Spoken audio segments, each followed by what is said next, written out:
آج ہم ایک سونیا وشناتھ کیس کے بارے میں بات کریں گے۔ ایسا کیس کہ جو کیس لگتا ہی نہیں، مرڈر لگتا ہی نہیں، بلکہ ایک حادثہ لگتا تھا، لیکن حقیقت میں وہ حادثہ نہیں بلکہ ایک مرڈر تھا۔ تو چلیے یہ سین ہے کیا، شروع سے شروع کرتے ہیں۔ ناظرین گرامی، دلی شہر کے ایک روڈ نیشنل منڈیلا میں ایک کار، ماروتی کار، جو کہ ایک ٹریفک پول کے ساتھ ایکسیڈنٹ ہو چکا ہوتا ہے رات 3 بجے اس کا، اور وہ کھڑی ہوتی ہے۔ اس میں ایک لڑکی ہوتی ہے جس کے سر سے خون نکل رہا ہوتا ہے، اور وہ ایکسیڈنٹ میں بے ہوش پڑی ہوتی ہے۔ ساتھ ہی اسے کوئی دیکھتا ہے تو ساتھ پولیس تھانے پہ کال کی جاتی ہے، اور ساتھ ریسکیو کو بھی کال کی جاتی ہے۔ ریسکیو آتی ہے، لڑکی کو ہاسپٹل لے کے جایا جاتا ہے۔ ہاسپٹل جا کے پوسٹ مارٹم رپورٹ آتی ہے تو پتہ چلتا ہے جی لڑکی کا ایکسیڈنٹ میں موت نہیں ہوئی، بلکہ اس کے سر میں گولی لگی ہے، اور سر میں گولی لگنے کی وجہ سے اس کی موت ہوئی ہے۔ ناظرین گرامی، اب لڑکی کے ڈاکومنٹس چیک کیے جاتے ہیں۔ وہاں پہ اس کو ATM کارڈ ملتا ہے، اس کا موبائل ملتا ہے، اور باقی اس کے کارڈ وغیرہ ملتے ہیں۔ آدھار کارڈ ملتا ہے، اور ایک میڈیا نیوز کا کارڈ بھی ملتا ہے۔ ہیڈ لائن اسٹوڈیو نیوز کا نام ہوتا ہے۔ ناظرین گرامی، پتہ چلتا ہے کہ لڑکی ایک جرنلسٹ ہے اور خبروں کا کام کرتی ہے۔ وہ خبریں کلک کرتی ہے، کلک کرنے کے بعد اس کی ایڈیٹنگ کر کے اپلوڈ کرتی ہے چینل کے اوپر۔ یوں ناظرین گرامی، لڑکی کا بیک گراؤنڈ کھنگالا جاتا ہے، گھر والوں کو بلایا جاتا ہے، میڈیا رپورٹنگ آ جاتی ہے، میڈیا والے آ جاتے ہیں۔ تو چونکہ یہ لڑکی ایک خود جرنلسٹ تھی، اس لیے میڈیا کے اوپر فوراً یہ بات چلنا شروع ہو جاتی ہے۔ پولیس کے اوپر کافی زیادہ پریشر بن جاتا ہے کہ کسی نہ کسی طرح فوراً کیس حل کیا جائے۔ لیکن ناظرین، کیس تو تب حل ہو جب کچھ سامنے نظر آ رہا ہو۔ سامنے تو ایکسیڈنٹ نظر آ رہا ہے، روڈ حادثہ نظر آ رہا ہے، کوئی قاتل کا پتہ نہیں چل رہا، کوئی سرنگ نہیں لگ رہا۔ خیر، پولیس والے اپنا کوشش کرتے ہیں، پولیس والے 3-4 اینگل سے کیس کو دیکھنے کی کوشش کرتے ہیں۔ پہلے سوچتے ہیں کہ ہو سکتا ہے کہ روڈ کے اوپر گاڑی جا رہی ہو تو کسی بندے نے گاڑی کو روکنے کی کوشش کری ہو، تو آگے غصے میں آ کے کوئی اونچ نیچ بات ہو گئی ہو تو کسی نے غصے میں گولی مار دی ہو، یا ہو سکتا ہے راستہ نہ دیا ہو، یا ہو سکتا ہے عاشقی معشوقی کا کوئی چکر ہو، یا ہو سکتا ہے کہ کسی کی دشمنی ہو، دفتر میں نکلتے ہوئے دفتر سے پیچھے کوئی آیا ہو تو مار دیا ہو۔ یہ چیک کر کے دفتر کے سارے کیمرے کھنگالے گئے، روڈ کے اوپر جتنے کیمرے تھے۔ چونکہ روڈ اتنا زیادہ بیزی نہیں تھا، اس لیے تھوڑے ہی کیمرے تھے، گھٹنا کی جگہ پہ کیمرہ نہیں لگا ہوا تھا، نظر نہیں آ سکا۔ لیکن اپنے دفتر سے نکلتے ہوئے لڑکی نظر آ رہی ہے، اور یہ بھی نظر آ رہا ہے کہ رات 3:30 پہ لڑکی نکل رہی ہے، اور بالکل اکیلی نکل رہی ہے، اس کے آگے یا اس کے پیچھے کوئی بندہ نہیں نکلا۔ اور جاتے ہوئے وہ کافی والے کو 1 منٹ رکی ہے، کافی والے کے پاس، کافی والے نے بلایا، اس سے بات کر کے گئی ہے۔ کافی والے سے جا کے پوچھا گیا تو اس نے بولا کہ بھائی وہ 12 بجے کافی لے کے اوپر گئی تھی، تو اس ٹائم اس کے پاس کھلے پیسے نہیں تھے، بعد میں جانے لگی تو وہ مجھے کھلے پیسے دے کے جا رہی تھی، بس یہی بات تھی۔ اب بھی اس میں کچھ نظر نہیں آ رہا۔ ایسے چلتے چلتے 2008 کو یہ مسئلہ ہوا تھا، 30 ستمبر 2008 کو۔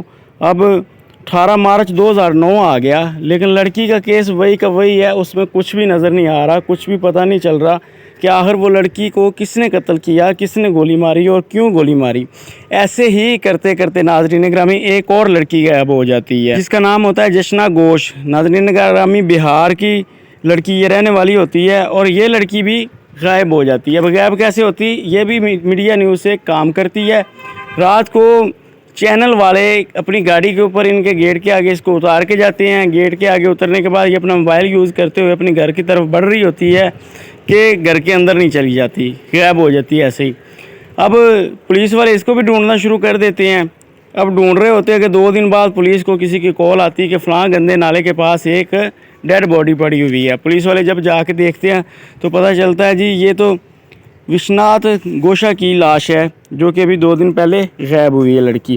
ناظرین گرامی، اس کی آٹوپسی کی جاتی ہے، کرنے کے بعد اس کے جو رزلٹ لیے جاتے ہیں ہاسپٹل میں، پتہ چلتا ہے جی اس کو کسی نے قتل کیا ہے، اس کو کسی نے گلا دبا کے مار دیا ہے، اور ہاں، اس کے پاس جو اس کے ATM کارڈ تھے اور جو زیورات تھے وہ بھی لوٹے گئے ہیں، اور جو ATM کارڈ تھے اس سے پیسے بھی نکلوائے گئے ہیں۔ یہاں پہ ناظرین گرامی دیکھیں، جو مخبر ہے یا چور ہے یا جو بھی اس طرح کا دھندا کرتے ہیں وہ کیسے پکڑے جاتے ہیں۔ اب ان لوگوں نے ATM سے پیسے نکلوائے۔ اب جب پیسے نکلوائے تو ATM کو جا کے ویڈیو چیک کی گئی کہ آخر کس کس بندے نے پیسے نکلوائے۔ وہاں پہ 3 بندے سامنے آئے، ایک کا نام راج کمار تھا، ایک کا نام اجے روی تھا، ایک کا نام روی کپور تھا، اور ایک کا نام امن شکلا تھا۔ ناظرین گرامی، یہ 4 بندے سامنے آئے۔ پولیس والے ان 4 بندوں کا اب ڈھونڈ رہے ہوتے ہیں، لیکن وہ 4 بندے نہیں مل رہے ہوتے۔ ہوتا کیا ہے کہ وہی روڈ، جس روڈ پہ پہلے لڑکی کا حادثہ ہوا تھا، اور لڑکی وہاں پہ سر پہ گولی لگنے کی وجہ سے مر گئی تھی، اسی روڈ کے اوپر رات 3 ساڑھے 3 بجے پولیس کی گاڑی گشت کر رہی ہوتی ہے کہ انہیں ایک ویگنار کار نظر آتی ہے جو کہ بار بار دائیں بائیں گھوم رہی ہوتی ہے۔ پولیس والے اس ویگنار کار کو روکتے ہیں، روکنے کے بعد اس سے پوچھتے ہیں کہ بھائی تم لوگ کدھر گھوم رہے ہو؟ آگے پتہ چلتا ہے کہ اس کے اندر جی 4 لوگ بیٹھے ہیں۔ وہ کہتے ہیں جی ہم ایسے ہی بس ٹائم پاس کر رہے گھوم رہے ہیں۔ پولیس والوں کو شک ہوتا ہے، شک کی بنا پہ پولیس والے ان لوگوں کو پکڑتے ہیں، پکڑ کے تھانے میں لے کے آ جاتے ہیں۔ اب تھانے میں لاتے ہیں تو ان کی تھوڑی سی خاطر توازن کرتے ہیں، سختی سے پوچھتے ہیں۔ پہلے تو وہ کہتے ہیں کہ ہم ایسے ہی گھوم پھر رہے تھے، لیکن بیچ میں ایک آدھا بندہ ٹوٹ جاتا ہے جس کا نام راج کمار ہوتا ہے، وہ ٹوٹ جاتا ہے۔ وہ کہتا ہے جی ہم ڈکیٹی کرنے کے ارادے سے تھے، ہمارے پاس پسٹل وغیرہ ہتھیار بھی ہیں جو گاڑی میں چھپا کے رکھے ہوئے ہیں، ہم شراب وغیرہ پی تھی، ہم نے ڈکیٹی کرنی تھی۔ پولیس والے اب ان کے ساتھ سختی کرتے ہیں، ان کا پورا ڈیٹا نکلواتے ہیں تو پتہ چلتا ہے جی کہ یہ تو وہی 4 لڑکے ہیں جن لوگوں نے پہلے والی لڑکی کو سونیا وشناتھ کو قتل کیا تھا اور قتل کرنے کے بعد غائب ہو گئے تھے۔ تو پولیس والے ان 4 کی کسٹڈی لے لیتے ہیں۔ 5واں ان کا ایک اور سرگنا ہوتا ہے، ان کا ساتھی جس کا نام ہوتا ہے اجے سیٹھی۔ پولیس والے اس کو بھی جا کے گرفتار کر لیتے ہیں۔ اب 5 کے 5 بندے گرفتار ہو چکے ہوتے ہیں۔ پولیس والے ان کی اچھی سی خاطر توازن کرتے ہیں۔ خاطر توازن کرنے کے بعد کہتے ہیں کہ بھائی پوری سٹوری بتاؤ، پہلی لڑکی کو کیسے قتل کیا، دوسری لڑکی کو کیسے قتل کیا، اور اس کے علاوہ اور کتنے بندے تم لوگوں نے قتل کیے ہوئے ہیں، کتنے لوگوں کے ساتھ تم لوگوں نے ڈکیٹی کی ہوئی ہے۔ یوں جناب اب یہ کہانی سنانا شروع کر دیتے ہیں۔ سین کچھ یوں ہوتا ہے کہ پہلے دن سونیا وشناتھ جب اپنے آفس سے گھر آ رہی ہوتی ہے تو رستے میں گاڑی مدم چل رہی ہوتی ہے کہ یہ گاڑی سائڈ پہ لگا کے روڈ کے اوپر بیٹھے شراب پی رہے ہوتے ہیں کہ ایک بندہ ان میں سے جس کا نام ہوتا ہے امن شکلا، وہ دیکھتا ہے کہ ایک لڑکی گاڑی لے کے جا رہی ہے جس کی سپیڈ کافی زیادہ کم ہے، تو لہذا وہ اپنے دوستوں کو بولتا ہے کہ چلیں جا کے ان کو روکنے کی کوشش کرتے ہیں اور لوٹ پاٹ کرتے ہیں اور اپنی پارٹی کا انتظام کریں گے۔ یوں ہم گاڑی اس کے پیچھے لگا دیتے ہیں، جو کہ ان کے پاس ویگنار کار ہوتی ہے وہ بھی چوری کی ہوتی ہے۔ وہ ویگنار گاڑی پیچھے لگا دیتے ہیں، لیکن آگے جا کے وہ خود ایک جرنلسٹ ہوتی ہے، ان کو پتہ ہوتا ہے کہ ڈاکو ہیں، وہ گاڑی بھگاتی ہے، جس وجہ سے جناب امن شکلا صاحب کو غصہ آ جاتا ہے۔ وہ گاڑی آگے جا کے کھڑی کرتا ہے، کھڑی کرنے کے بعد ایک دیسی کٹا نکالتا ہے، نکال کے اپنے ساتھی کو بولتا ہے کہ اب دیکھنا تم لوگ میرا نشانہ۔ پہلی گولی مارتا ہے جو کہ گاڑی کی ونڈو کے اوپر جا کے لگتی ہے اور سائڈ شیشہ ٹوٹ جاتا ہے۔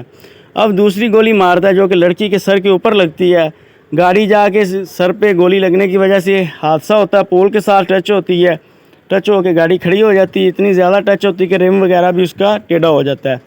اب یہ لوگ آگے جاتے ہیں اس کے پاس تو پتہ چلتا ہے کہ لڑکی کے سر سے خون نکل رہا ہے، اس لیے یہ ٹچ کیے بغیر ہی وہاں سے نکل جاتے ہیں۔ یوں پولیس والوں کو ان کا کسی کا پتہ نہیں چل رہا ہوتا کیونکہ ان لوگوں نے ٹچ ہی نہیں کیا ہوتا۔ اب پولیس والے پوچھتے ہیں کہ دوسرا بتاؤ، دوسری لڑکی کو تم لوگوں نے کس طرح مارا؟ تو بتاتے ہیں جی دوسری لڑکی بھی ایسے ہی، جب میڈیا کی وین اسے اتار کے دروازے کے آگے گئی، وہ اپنے گھر جانے لگی، ہم لوگ پیچھے اپنی گاڑی لے کے گئے، ہم نے ایڈریس پوچھنے کے بہانے جب دیکھا لڑکی اکیلی، زبردستی پکڑ کے گاڑی میں بٹھایا، اس کو مارا پیٹا، اس کے ATM کارڈ کے کوڈ بھی پوچھ لیے اور پوچھنے کے بعد اس سے زیورات وغیرہ بھی لے لیے۔ رستے میں وہ ہم سے ہاتھا پائی کر رہی تھی جس کی وجہ سے ہمیں غصہ آ گیا، ہم نے اس کا گلا دبا کے میت کو نہر کنارے پھینکا اور جا کے ATM وغیرہ یوز کیے۔ باقی تو سارا کچھ ویڈیو میں آ ہی چکا تھا، کیسے ان لوگوں نے ATM سے پیسے نکلوائے اور کیسے وہ سارے عیاشی کرتے رہے اور ریبن کے چشمے وغیرہ خریدتے رہے۔ اب جناب ان کا ٹرائل چلا، ٹرائل کیا چلا، 2009 کی یہ بات ہے، ٹرائل چلتے چلتے 2013 آ گیا۔ 5 سال بعد ان کے کیس کا فیصلہ ہوا، جس میں 2 مرڈر تو ان لوگوں کے اوپر چارج 2 مرڈر کا لگا ہوا تھا، اس کے علاوہ 1 مرڈر ان لوگوں نے اور کیا تھا جو کہ ایک بزنس مین کا تھا، وہ بھی کچھ اس انداز سے کیا تھا۔ ایک بزنس مین کو دھمکی دی تھی، فروتی مانگی تھی۔ تو ناظرین گرامی، یہ اسی سارے کیس کا فیصلہ ہوتا ہے۔ جو 4 بندوں نے مرڈر کیے ہوتے ہیں ان 4 کو پھانسی کی سزا ہو جاتی ہے، لیکن جو ان کا سرگنا ہوتا ہے اجے سیٹھی، جو 5واں بندہ پکڑا ہوتا ہے، اس کو 3 سال قید ہو جاتی ہے۔ لیکن یہ کیا، یہاں پہ تو 2009 کا وہ پکڑا گیا تھا اور 2013 میں آ کے تو اس کو 5 سال ہو گئی تھی قید، تو لیکن اس کو ہوئی ٹوٹل 3 سال۔ تو اس کے خلاف جناب پٹیشن دائر ہو جاتی ہے کہ اس بندے کو 3 سال قید کیوں ہوئی، اسے بھی پھانسی ہونی چاہیے۔ لہذا کورٹ دوبارہ اس کا فیصلہ کرتی ہے اور اس کو 27 سال قید اب کی بار کر دیتی ہے۔ لیکن مجرم پارٹی بھی بڑی ہوشیار ہوتی ہے، مزید پھر 2013 سے کیس دوبارہ چلنا شروع ہو جاتا ہے، ہائی کورٹ میں اپیلیں دائر ہو جاتی ہے، چلتے چلتے 2018 میں آ کے ان کی جو سزائے موت ہوتی ہے وہ ٹوٹ کے عمر قید میں چینج ہو جاتی ہے۔ اب عمر قید میں چینج ہوتی ہے تو لڑکی والے جو ان کی لڑکیاں قتل ہوئی ہوتی ہیں وہ پھر ہائی کورٹ میں ریٹ دائر کر دیتے ہیں، پھر کیس چلنا شروع ہو جاتا ہے۔ ہائی کورٹ پھر فیصلہ کرتی 2023 میں۔ جو بندہ سرگنا ہوتا ہے جس نے یہ گیم نہیں ڈالی ہوتی اس کی عمر قید جو ہوتی ہے وہ 27 سال برقرار رکھی جاتی ہے، اور باقی جن کی سزائے موت ہوتی ہے ان کو سزائے موت نہیں، عمر قید، لائف ٹائم عمر قید ہوتی ہے۔ پوری زندگی جتنی باقی کی زندگی جئیں گے وہ جیل کے اندر ہی گزاریں گے۔ اور یہاں پہ ناظرین گرامی ایک مزداری کی بات سنیں، ان کے خلاف یہ کیس پھر آ گیا کہ ساری زندگی وہ جیل میں رہیں گے۔ اب وہ تہاڑ جیل کے اندر ہوتے ہیں 2023 میں کہ وہ ایک شمس طاہر خان نام کے بزنس مین کو فون کرتے ہیں، اجے کمار صاحب، اور فون کر کے اسے دھمکی لگاتے ہیں کہ بھائی میں تمہارا مرڈر کروا دوں گا ورنہ 2 کروڑ روپیہ ہمیں فلاں جگہ پہ پہنچا دو۔ اب وہ بندہ پولیس کے پاس چلا جاتا ہے، پولیس انکوائری کرتی تو پتہ چلتا ہے جی یہ تہاڑ جیل کے اندر بیٹھا ہی بندہ اپنی گینگ آپریٹ کر رہا ہے۔ تو یہ ایسے کوئی سین چل رہا ہوتا ہے ان لوگوں کا۔ خیر وہ بھی ایف آئی آر اس کے اوپر ہو جاتی ہے، آج 2024 ہے اور ان کے اوپر یہ کیس چل رہے ہیں، عمر قید کے لیے وہ اندر ہے۔ جس بندے کو دھمکی دی تھی اجے کمار صاحب نے، وہ دھمکی کا مقدمہ بھی ان سب لوگوں کے اوپر ہی ہے، اور آگے دیکھیں ان کی عمر قید کی پوری سزا ملتی ہے یا نہیں ملتی، یہ تو پھر آنے والے وقت میں پتہ چلے گا۔ لیکن فی الحال سزا عدالت نے ان کو دے دی ہے اور وہ اپنی سزا کاٹی جا رہے ہیں اب تو۔